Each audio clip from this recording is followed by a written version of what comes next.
Саламатсызбы? Келиңиz. Кайсы жерге барасыз? 110 квартал. Кайназаровадан ылдый түшөт.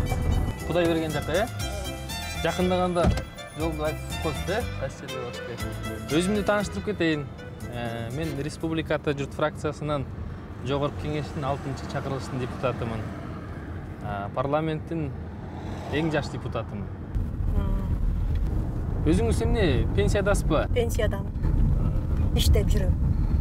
Иштейсизби? Иштейм. Каякта иштейсиз? Мен мына студенттер поликлиникасында иштейм. 30 жылдан бери ошол жерде эмгектенем. Медиксиз? Медикмин. Ой. Өтө ардактуу адам турбайсызбы? 30 жылдан бери иштесеңиз. Өкмөттүн, Жогорку кеңештин деги эле мамлекеттик мамлекетке өзүңүздүн оюңуз, азыркы кылынып аткан иштер боюнча ой пикириңиз кандай? Биздин медицинанын айлык маянасы аз. Өтө аз. Жашоого аябай аз да жетпейт. Пенсияны аябай низкий чыгарат. Ада жетпейт. Пенсия канча аласыз айына? 3900. 3900. 30 жыл иштеп. 30 жыл иштеп 2,5 миң менен пенсияга чыктым. Жолдошум 40 жыл иштеп 1900 менен жаңы чыкты. Мен азыр теге Жогорку кеңеште мыйзам долбоорун чыгарып атам да, теге ипотекалык насыя берүү боюнча да.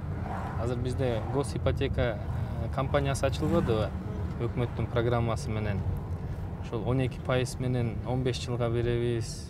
Ошол боюнча сиздин сунуштарыңыз, ой пикириңизди билели дедик элек да. Ипотекага биздин ал жок. Эмете албайбыз. Үй керек балдарга, но жетпейт. Жок, ошону мындай сунуш катары мындай мөөнөтүн узартуу же пайызын, насыянын пайызын ылдыйлар кандай кылсак туура болот? Биз үчүн көп, мисалы үчүн карапайым жумушчу үчүн көп. Көп, э? Көп.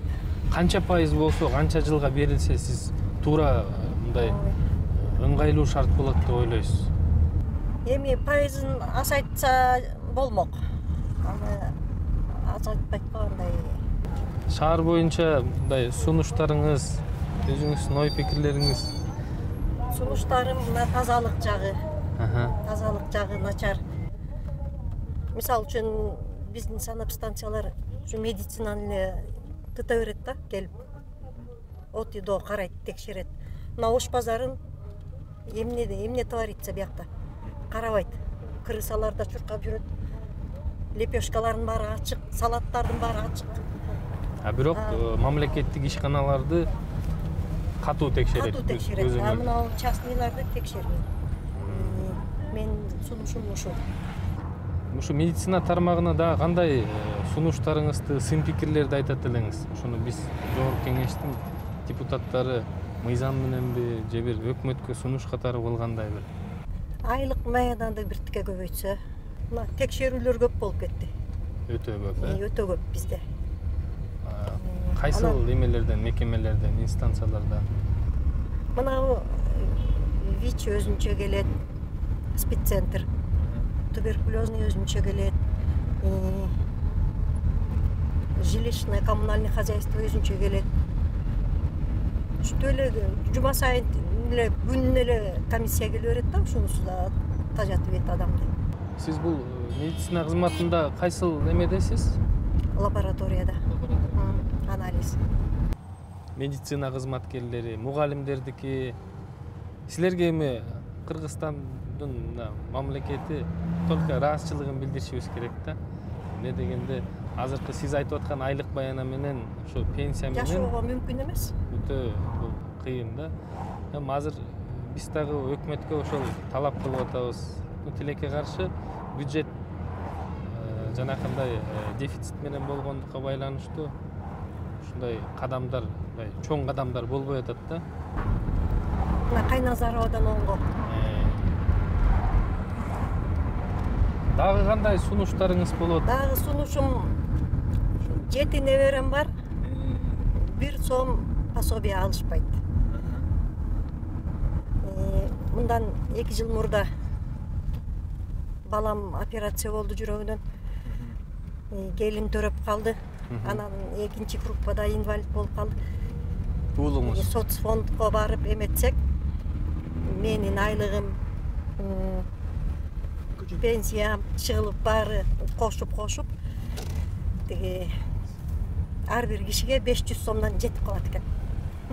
Тиешелүү ошол мамлекеттик эмелерге кайрылдыңыздар беле? Ошо соцфонд деген ошода. Ошо. Алар эмне деп чечим чыгарып беришти? 508 сом болуп кетти, жетет экен деп койду. Отказ, все. Анан мына бир төрөлгөн балдарга сүйүнчү деп атат. Кана ошо сүйүнчүсүн жасагыла. Хотя бы кийинки балдары ошондой алып калсын. Ошол биздин район. Мына. Тынч, жакшы район турбайбы? Тынч, анан жолубуз жаман. Анан чаң, мына автобустардын чаңын көрдүңөрбү? Биз жаккан үстүнө саздак болгондон кийин мындай эметип кетет, жазга маал. Оюлуп да кетет. Могу жаңы коңуштарга аралыгында жана ичке көчөлөр бар эмеспи? Ошолорго 600 миллион сом бөлүнүп атат да. Андан тышкары где-то бир 40-50 миллион доллар бул Кытай мамлекетинин гранты да. Ошол шаардын ичиндеги жана жаңы магистральный жолдорго, чоң жолдордун ремонтуна. Мындай эми акыркы 10-15 жылдан бери мындай дегеле, по-моему, акыркы 20 жылдан бери мындай каржы бөлүнө элек болчу. Анан быйыл мындай көрүнүктүү жол маселесинде мындай иштер кылынып калат да.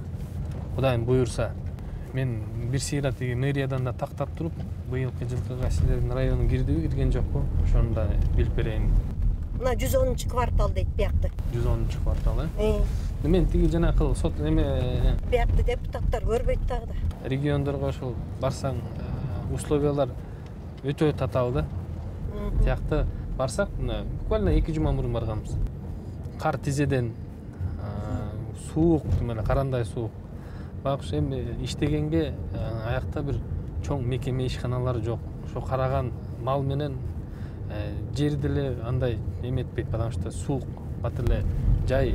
Баса аяктын жанагы эмесин, пенсиясын эмнеге снимать этебиз деп атышат. Бул маселени ошол өкмөт киргизип алып, бул туура эмес. Мен биздин фракциядагы дегеле бир топ депутаттар буга өтө каршы чыктык. Ошол жанагы высокогорьяны боюнча маселечи. Эми бул илгертен бери келаткан нерсе. Өкмөт азыр ушундай социалдык өтө мындай кыйын, орчундуу маселелерди көтөрбөш керек да. Эмне дегенде азыр кризис Кыргызстанда эле эмес, баардык бүткүл дүйнө жүзүндө болуп атат да.